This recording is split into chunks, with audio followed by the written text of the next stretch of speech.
I am really excited about ending our day today with a conversation with this woman. I really, really mean that. Please join me in welcoming to the stage the founder of the Ellen MacArthur Foundation, Ellen MacArthur.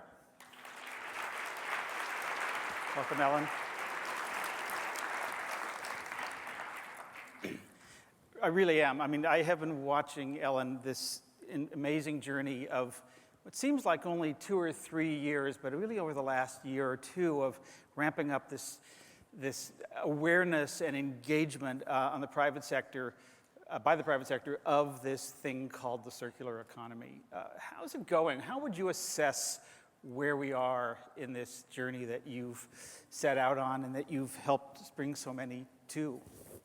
That's a really interesting question. I think, first of all, we've been at this now for 5.5 years. We launched in September 2010, so outside of the US, it's been a longer journey. As to where we are on our circular journey at the moment, we probably only know 2% of what the circular economy really is. It's fundamentally a change in the way the economy functions from the outset, the way materials flow through the economy, the way that energy is used within the economy. So there are huge changes that we can see ahead of us, and we are still grasping to understand. But the more we learn, the more opportunity we see is there, and both economic and also outside of that too. So it's certainly driven by opportunity, and I think that's one of the reasons we've seen such great take-up in the idea from businesses, cities, regions, governments, universities, emerging innovator companies. There's this opportunity there for the taking, and that's driving a lot of the energy around it. But it feels like the conversation has shifted, that this idea of a continuous loop of keeping the molecules in play, of factories and product cycles with no waste, with no end of life, that, not that many years ago, that just seemed like one of those, California woo-woo kinds of conversations. And yet now you've got so many companies that are talking about this. Do you feel it's something, is it just talk, or is this really starting to come together? No, I think, we're still early days. I should reiterate that because we're at the beginning of that journey, but there are significant numbers of companies now out there who see this as core strategy, and not just companies. The journey we've been on over the last 4 years with the European Commission has been phenomenal. When they presented their circular economy package in December, that was all about competitiveness, employment, and innovation for Europe. It was resilience for the region of Europe. To talk a little about what that package was. What was that all about? Well, the circular economy package began as the European Resource Efficiency Platform, which was launched about 3.5, 4 years ago. We were asked to go and present in the inaugural meeting, which was led by Janis Potocnik, who was the Environment Commissioner at the time, together with other Directorate Generals within the Commission. And they were looking for an answer to the question as to how can Europe be more resource efficient? How can we be more resilient? We don't have a massive number of resources, yet we use a huge amount. And I presented circular economy as an idea around how we could use materials differently. We were very early in the journey of understanding the economics, but we had our first 2 reports by that stage. And then there was also the US investment specialist, Jeremy Grantham, who talked about the asset bubbles and some of the challenges around resources. That then led to circular economy iteration 1, and then when the new government came in, they took that package and they reevaluated it, and they positioned it actually very squarely in that innovation, future of Europe, competitiveness and jobs, and that's where it sits today. And they've actually mobilized 24 billion through the European Development Bank to be driven towards circular economics. What does that mean when you mobilize money towards circular economics? Where's that money going towards? Industry projects, research funding, infrastructure projects. It's basically saying people who have circular economy projects at scale, then that money is there to help to accelerate those. It's also been a conversation at Davos, at World Economic Forum. You, I think, lead or co-lead the Circular Economy Meta Council. I mean, the fact that there's a Circular Economy Meta Council at the World Economic Forum, kind of mind-blowing. What's the conversation taking place there, and what's going on? Well, this January was the 5th time we've been to the World Economic Forum, and 5 years ago it was not the same. We went with our first economic report. We just finished that with McKinsey, and the global partner CEOs had supported that at the time. We were brand new. We were only just over a year into the life of the foundation. And we presented a report in a little room which wasn't part of the World Economic Forum. Many people do that. You rent a room and you go along and you present your a findings. side event, kind of. And some people from the World Economic Forum came along and they were very interested in the idea. And I think the fact that we presented this as a different economic model driven by statistics, it was driven by economic benefit. There was money there for the taking. In fact, that report showed for Europe it was $630 billion US. So it was a huge figure, and that created interest to the point that 12 months later, at the following WEF, we were invited in.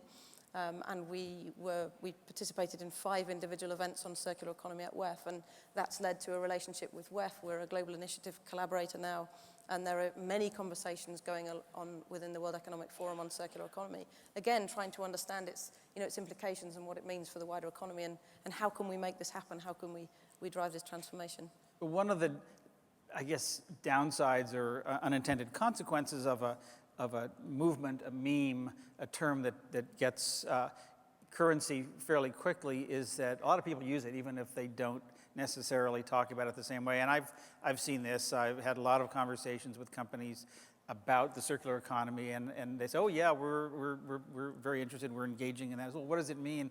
And then they'll talk about something that's old school, take back, recycling, reuse, and some other things. First of all, how do you tell people that, well, that's not quite the circular economy, here's what it is? Are those conversations, first of all, are you seeing, let's say, a liberal use of the term, and how do you talk to them about sort of where this really wants to go? I think it's a balance. The idea is definitely gaining momentum. We've been tracking it for the last 5.5 years at the foundation, which is a fantastic thing. What we try and do is continue to push out the economic rationale and the insights and analysis to paint another part of the picture of circular economy. We know now 100 times more than we did when we launched the foundation. Everybody's learning. And then when it comes to companies, I think it's a fine balance. We work with many companies all over the world now. Probably 25% of the companies in our C100 network are here from the US. And companies, some come to the circular economy from zero. They don't have circular thinking within the business. Yeah. And by circular thinking, that tends to be, for example, with the global partners that we work with, from the top down. So there is a strategic goal to make the company more resilient, to build company principles, so you have a regenerative and restorative nature in the way those materials are used. And that could be Philips, as we had mentioned earlier, providing lighting as a service. That means you change your design of the lights. It means you change the way you provide the energy of the lights. Philips often actually pays the electricity bills themselves. They're then incentivized to build more efficient equipment. And then they know at the end of the life of that equipment, or the end of the use, it goes back to them because it's their equipment. And that incentivizes a whole different system, for example, within Philips. When you start with a new company, that's not necessarily the same at all, and you don't have that transformational change within the business. But we often find there are pockets of circular activity that happen already. They are not the circular economy as a whole, but you can often find you can tie together those pieces of activity that start to build the circular picture and give that company something to build on. It's not always the case, but it often is. Then there's a third category of companies that are, let's call them legacy companies, that make things that have a service life that's of considerable time. So for example, I talked to a company in the building products space that was very interested and engaged in this, and they're trying to figure out, first of all, their products have a lot of glass in them, and they have a life of 10 or 20 years. And so there's their legacy products that have been in there, but it's also redesigning for an industry with a lot of specs, not just building codes, but LEED and all kinds of other things that they need to be designing, and sort of getting that cycle going is no small thing. And I imagine there's a lot of companies that are kind of stuck trying to figure out, well, where do we get into this given what we do and make? Yeah, there are challenges, and we have many conversations with businesses around those challenges. I think this makes me think of two elements. One is, at the moment when you design a product, and this is not the case for all companies, but certainly a large majority of companies, that product's not designed to fit within a system. So you design a product to do the job. It'll do that job brilliantly for the design life of the product. And then at the end, it gets remanufactured perhaps a little bit. Some of the material gets recovered, but it was never designed to fit within a system. So the first part is, if you have technology with a fast churn rate, for example, the glass competition's maybe 10 or 20 years, but information technology, a smartphone, that's quite fast churn rate. Actually, if you design to fit within a system and you can recover that product and you can get the materials out, then that's kind of okay. You're building for a system rather than keeping selling in that very linear system where the materials, not all, but a vast majority, fall off the end. So it's the balance between the two, the design and also the system within which you take your product into the marketplace. And that's often not selling. It would be the provision of service, probably working with another buildings company who provide the buildings themselves. There's a company in the Netherlands called Turn 2 that works with Philips, and you can have your office from Turn 2. And I say it broadly, so you can have your office because actually you don't own the office, you don't own the carpet, you don't own the desks. They work with Steelcase, who I know are here. They work with Philips on the lighting. They work with Desso on the carpets. You pay to have 450 lumens at desk height. Philips builds the electricity system. They pay the electricity bill. They own all the lighting, and they look after it for you. It's a very different model that involves multiple players. So seeing how that company could fit within that system as it innovates and moves forward could be interesting. Let's talk about plastic, because I think that's just a really interesting and massive challenge in the circular economy of how do you make it, what do you do with it. You put out a report recently called The New Plastic Economy, I think. That's correct. And you had this remarkable statistic that, I can't remember, was it 2050 or by some year, that there will be more plastic in the ocean than fish. It's a frightening thing, but obviously citing the need or underscoring the need for a circular model here. How do you think about plastics differently and that whole value chain and all the products and packaging that goes into? That's really I think your comment on how do you think about plastics differently is actually really key, because if you think about providing an MRI or a CT scanner as a service, that's actually quite easy. Most companies could do that fairly easily. Philips is working on that now. You provide a service, you remanufacture, you recover your materials, you've kind of created that system.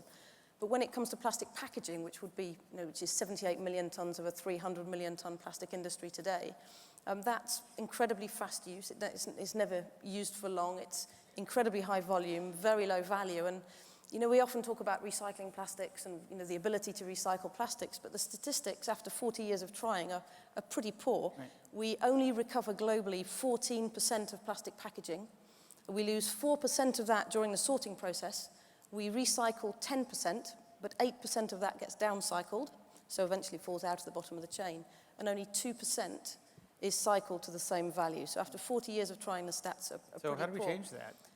And this was the question that we asked, and actually that plastics report came from a question that we asked at the foundation was, if we had a collaboration between the World Economic Forum, the foundation and McKinsey, as we have, called Project Mainstream, what could we do to actually really tackle some of the circular challenges within the economy, those that are hard to tackle, like plastics. And we felt that actually even the biggest retailer in the world or the biggest manufacturer of plastics in the world, you can't solve this because the value chain is so complex, and a product could be made in the States and could end up in Asia, or it could be made in the UK and end up in somewhere else in Europe. It's incredibly fragmented. Even today we lose 32% of plastics predominantly into the environment or the ocean.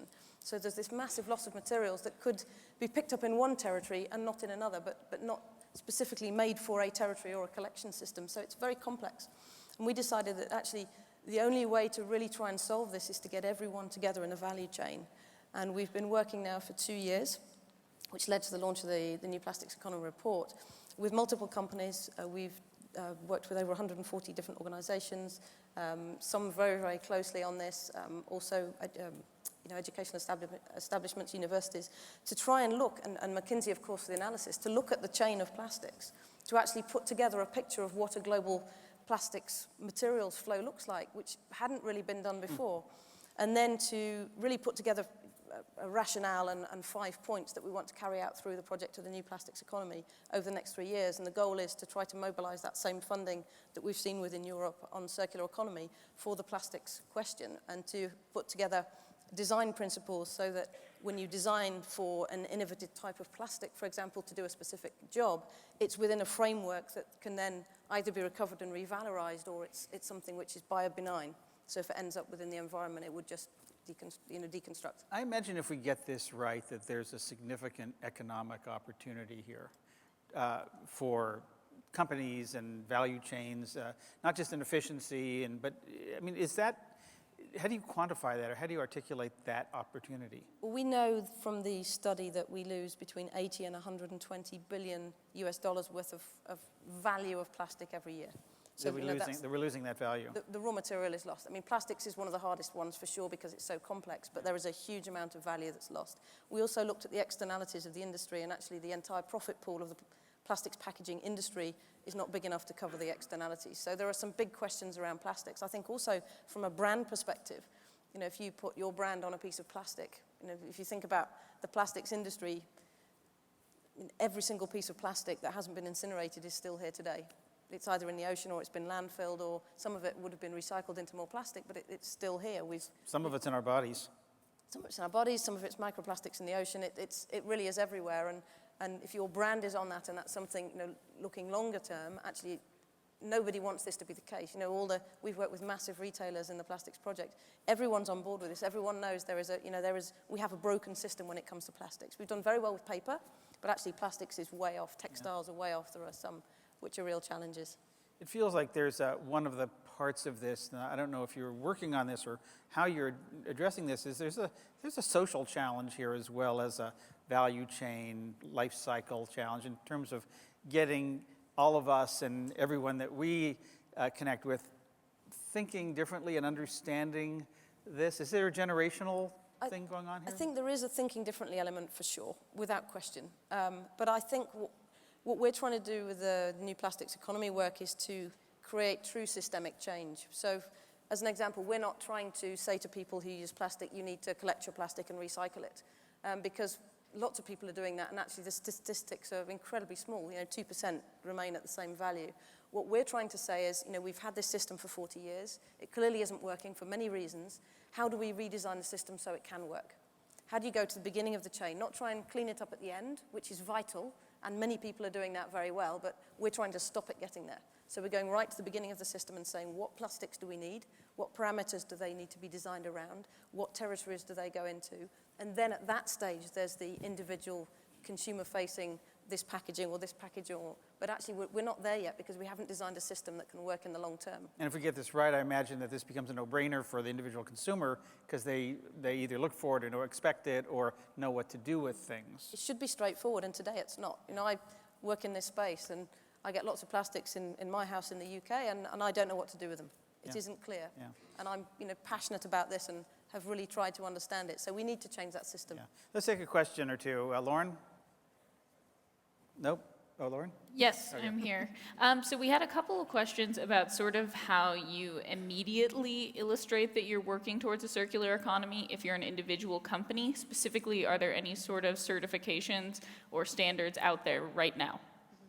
So, obviously, as the foundation, we have a business program, an innovation platform called the Circular Economy 100. Companies interested to learn more about circular economy, that's where we would start with those companies to create pre-competitive collaborations and bring together multiple companies from different sectors and create a dialogue. But when it comes to product design, cradle-to-cradle certification is out there now. That's designing in a way whereby you can recover the materials, that you have, very importantly, non-toxic materials within that product. So there's a lot of work out there. I mean, essentially, circular economy is sharing economy, cradle-to-cradle design, industrial symbiosis, biomimicry. It's basically looking at the entire economy through a different lens. And there's a phenomenal amount of work been done in that space over the years. That just right there alone was a lot of things. We don't have a lot of time, but give a little pitch for this CE100. Who's that? How do companies engage? What are you looking for? And you're launching in the U.S. Is that a separate group? Sorry, I'm asking a lot of questions. But no, that's great. So C100 was really born from the realization that the initial founding partners that we worked with at the foundation, which were businesses who put circular economy kind of at the core of their strategy, that was not enough. Working with, initially it was 4 businesses. That was never going to transform things. And we realized there was a real need to take the thinking out there. We'd just done our first economic report, and we wanted to bring together companies from all over the world, together with small emerging innovators, those small companies that aren't often uncovered, that don't get the airtime with the big corporations, because there are some amazing ideas that can almost more easily come from a startup, so to put them into the mix. And then as we've built up the Circular Economy 100 program, we've brought in cities and regions, who are a key part of what we do within the C100 as the innovation platform. We have 2 acceleration workshops a year. And then the 4th is our pioneer universities, one of whom is ASU here in Arizona. And actually the city of Phoenix also sits within the regions and cities program of C100. So it's about sharing best practice and a new company coming into C100 really understanding what the circular economy is. To your point, Joel, actually, what is circular economy? This is not just about recycling. That's the loop of least value. Actually, there's a lot more value to be had within the inner loops and changing the system. So just really bringing that thinking forwards and then enabling work streams which go on a 6-monthly cycle whereby multiple companies can come together and look at carpet, fabric, apparel, textiles, or a material. It could be polypropylene. We've had great conversations between Renault and Unilever around polypropylene, which is not really valorized to a very high level at all today. So there's many conversations across industries that go on. And I think that's really exciting how you're bringing companies across sectors that don't necessarily or aren't necessarily part of one another's value chain to look at materials that they share and how they can use that. That just seems, it seems basic, but it seems revolutionary all at the same time.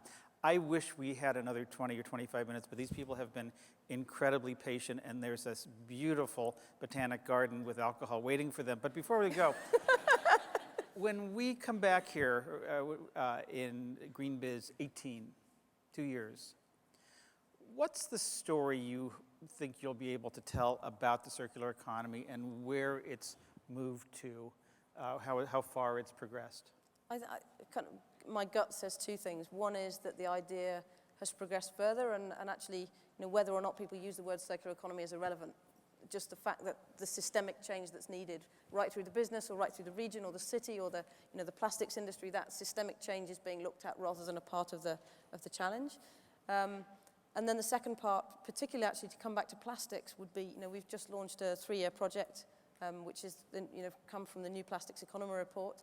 We'd love to see that amount of money being mobilized from a research and innovation and kind of project perspective that we've seen with the circular economy within Europe. To actually mobilize the finance to really shift the plastics industry globally would be absolutely fantastic. I know there'll be a point that you want where circular economy is no longer term, it's just economy. But I think in the meantime, and it's probably going to be a while, longer than you'd like, it's an incredibly useful concept and vision that we can all sort of see and so much more encompassing than recycling and take back and all these other things. It does create a vision of what's possible. So I look forward to continuing to talk about it. I know that we will do our part to help elevate and amplify the work that not just you, but all of you are starting to do. Thank you so much for the work you do. I really mean that. It's such an incredible value to this community, to all of us, to the planet, obviously. But I think you're really helping us do what we've all talked about for a long time, which is reinventing business through a sustainability lens. Join me in thanking Ellen MacArthur. Thank you so much.